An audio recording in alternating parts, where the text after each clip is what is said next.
Canada के Albert राज्य के केनास्टिस एक इलाका है, यहाँ पर चल रहे G7 समिट में इजराइल, ईरान, इसका तनाव का जो असर है वो देखने को मिला है। आपको ये बता दें क्योंकि ये केनास्टिस की पूरी गतिविधियां हैं और समिट के पहले ही दिन G7 देशों ने इजराइल का समर्थन भी किया है। मंगलवार सुबह साझा जो बयान हुए उसके मुताबिक इजराइल को अपनी आत्मरक्षा करने का अधिकार है।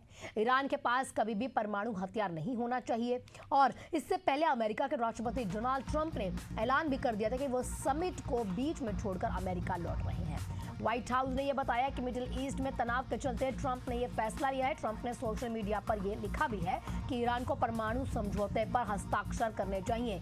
ईरान न्यूक्लियर हथियार नहीं रख सकता, मैंने ये बार बार कहा है और सभी को तुरंत तेहरान खाली कर देना चाहिए। वहीं पर समिट शुरू होने के पहले ग्रुप के सभी 7 सदस्य जो देश हैं इजराइल ईरान संघर्ष विराम पर एक राय बनाने के लिए प्रस्ताव लाने की कोशिश लगातार कर रही है, लेकिन जो ट्रंप है वो G7 के जॉइंट स्टेटमेंट पर साइन करने को अब तैयार नहीं है।